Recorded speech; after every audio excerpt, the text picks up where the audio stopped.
প্রেম দিবস একটা দিন যেদিন পৃথিবীর কোটি কোটি মানুষ ভালোবাসা প্রকাশ করে ফুল চকলেট উপহার লাল রঙের সাজ সবকিছুতেই থাকে উৎসবের আমেজ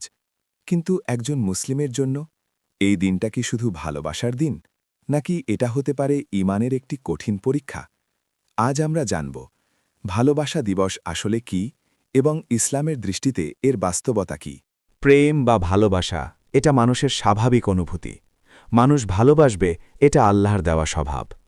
কিন্তু সমস্যা হয় তখন যখন ভালোবাসার সীমা ছাড়িয়ে যায় আজকের সমাজে ভালোবাসা মানেই হয়ে গেছে অবাধ সম্পর্ক হারাম যোগাযোগ এবং আল্লাহর সীমা লঙ্ঘন ভ্যালেন্টাইন্স ডে মূলত এমন একটি সংস্কৃতি যেখানে সম্পর্ককে উৎসাহ দেওয়া হয় কিন্তু দায়িত্বের কথা বলা হয় না ভালোবাসা শেখানো হয় কিন্তু হালাল হারামের সীমা শেখানো হয় না একজন মুসলিমের জীবনে সবচেয়ে বড় বিষয় হল আল্লাহর সন্তুষ্টি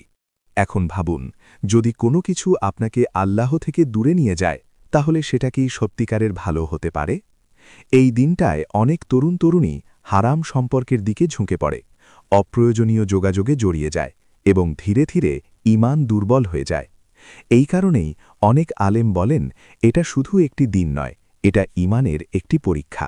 হারাম সম্পর্কের শুরু হয় আনন্দ দিয়ে কিন্তু শেষ হয় কষ্ট দিয়ে প্রথমে থাকে উত্তেজনা তারপর আসে আসক্তি এরপর আসে দুশ্চিন্তা ভয় এবং শেষ পর্যন্ত ভাঙা হৃদয় কারণ যেখানে আল্লাহর বরকত নেই সেখানে স্থায়ী সুখ থাকতে পারে না এই কারণেই আমরা দেখি অধিকাংশ প্রেমের গল্পের শেষ হয় কান্নায়